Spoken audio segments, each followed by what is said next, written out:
サリューどうも皆さん、本日もお疲れ様です。さあ今日も持ち前のハイテンションでやっていきます。作っていくのは鶏ハム。みんな大好きですよね。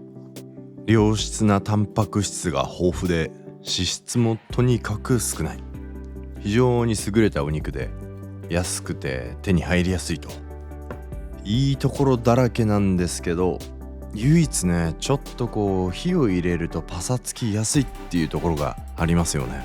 だからしっとり柔らかく美味しく、この3点ですよね、重要なのは。これを満たせたら最高ですよね。ということでやっていきましょう。お任せください。ちゃんとやります。一味違う鶏ハム作っていきましょう。まず掃除ですね。そんな鶏胸肉だから油もついてないし筋もないんですけど、1点ねちょっと潜り込んでる太めの筋があるので、それだけは取りました。なくてもいけます。でこんな感じでボウルを用意して、砂糖ですね、割とたっぷりしっかりとなじませます。大さじ1杯ぐらいですかね。で全体に砂糖がなじんで表面が潤ってきたなというタイミングで塩をします。僕のチャンネルを見慣れてる方だとこういったタイミングで砂糖とかしても、そんな驚かれないとは思うんですけど、初見の方もいらっしゃると思うので説明させていただきますと、砂糖はですね、これぐらいの量であれば甘くはならないです。そんなにね甘くなる筋肉の内側、要は鶏胸肉の筋肉の内側ですよね、まで入り込まないっていうのがあります。これがねまた10倍ぐらいの砂糖とかになったら話は変わってくるんでしょうけどね。あと漬け込む時間、今回は言うても30分ぐらいなので、全然大丈夫です。さあそして、画面は変わって今回はねあさりだしを作っていきます。まずはお酒で殻を開いて、臭みを取り除いて、その後昆布水ですね、2,3 時間ぐらい事前に昆布漬け込んでおいた水とネギ、ニンニク、生姜、これで味を出していきましょう。さあそして鶏胸肉、こんな感じでねだいぶ水分出てるように見えますよね。確かに出てるんですけど、これでね旨味逃げちゃうんじゃないかと思いますよね。この水の中には、そこまで大してなんならほとんど旨味は入ってないと言われてます。もちろん数字で僕測ったわけじゃないんで分かんないんですけど、いろんな説から、自分が理解してる範囲で言うと、砂糖で出てくる水は筋繊維の外側にある水で、旨味っていうのはそもそも筋繊維の内側にあるから影響がないみたいです。さあそしてアサリはとっくにもう口を開いてちょうど10分ぐらいですかね、野菜を入れて炊いたので、もう十分アサリの旨味はできてます。なんならねこの身の方食べてもあんまり味はしないと思うんですけど、もったいないんでね、やっぱ噛めば多少は味が出ると思うんで、なんかのトッピングとかね、お味噌汁に入れてもいいかもしれないですし。でまだそのまま野菜の方から味を出したいので、ゆっくりと20分ぐらい弱火で火を加えていきます。で時間あるんで今日は鶏ハムに合わせてニラだれも作っていきます。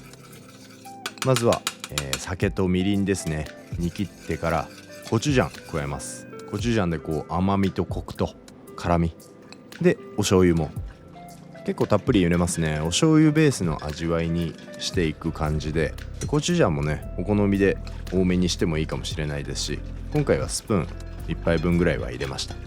でこのね熱々の状態をキープしておいて、で熱々の状態のままこの刻んだニラにかけていくっていう感じで、非常にシンプルです。シンプルなんだけどこれがねとにかくうまいっすね。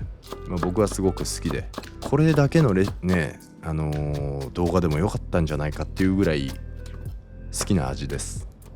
ニラいいっすよね。ニラ子供の時から好きなんですけど、基本みんな好きですよね、ニラは。はい。で細かく刻んだやつですね、こんな感じでさっきの熱々のタレをかけることで、少しニラの辛みっていうのがね和らぐと思うんですよ。でラー油で仕上げる。これですぐ食べるんでもいいんですけど、やっぱりね1日ぐらいは寝かせたいですね。さあ、アサリベースのだしいい感じになったので、さっき漬け込んでおいた鶏ね加えます。出たドリップとかはね特に洗わなくていいと思います。ちょっと拭き取るぐらいで。でこれでまずごく弱火にして蓋をして10分ぐらいで、その後火を消して20分と、それぐらい入れてればまず間違いなく火は入ると思います。で非常に低温で入れてるんで、あんまりねこうお肉自体も緊張しない、キュッと縮まらないというか。そうです。砂糖をすることでこう筋肉がねあんまり収縮しづらくなるんですよね。それによってあんまりなんでしょう、パサつかないというか硬くならないで、保水性もしっかりと保ってるっていう、いい具合にね鶏胸肉をこれで美味しくしてくれるんですよ。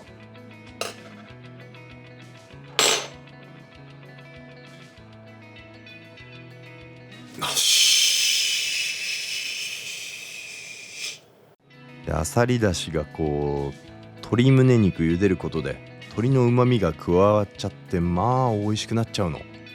なのでこれもねできれば使いたいですね。さあそして、鶏ハムね仕上がったのでカットしていきます。いい具合じゃないですか。しっかりと火は入ってるんだけど超しっとりしてて柔らかい、完璧なんですよねこれ。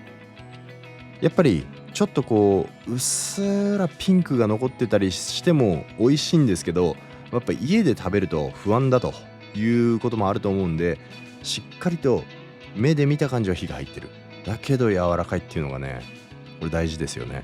あとはお皿に盛り付けてニラだれかけて、もうこれだけなんですよ。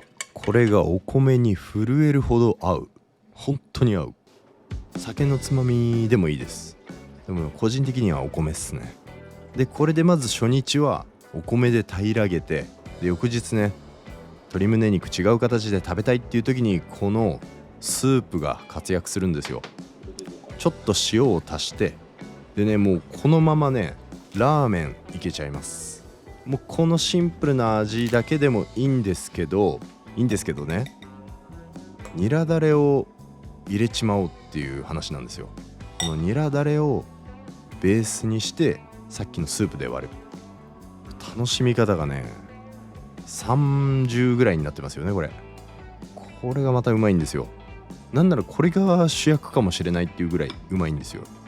個人的には2日目のやり方なんですけど、初日に行きたいぐらいですね。もう完璧ですね。絵的に完璧。はい、というわけでこれで完成です。一気にね2パターン作っちゃいましたね。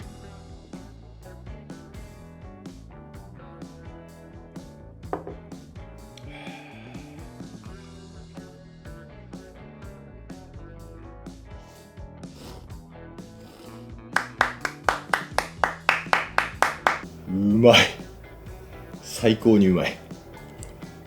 これ嬉しいわ。これは嬉しい。うまい。鶏ハムの味すごいよこれ。やっぱね貝のエキスが加わってるっていうのがでかいんでしょうね。このラーメンのスープもニラのタレベースにして、あとは貝と鶏の優しいエキスでできてるからすごいあっさりしてるし、なんか胃にも優しそう、体にも優しい。油がほとんどないからね。柔らかこれ。まずは鶏ハムだけで食べても美味しい。そこにニラのタレとかアクセントにしてご飯と一緒にかき込むのもいいと。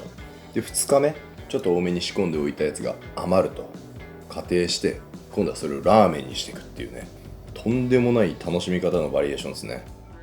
というわけで絶品鶏ハムレシピでした。これはもうめちゃくちゃ使いやすいと思うんで、ぜひ参考にしてもらえたらと思います。それじゃまた次回の動画でお会いしましょう。アビアント。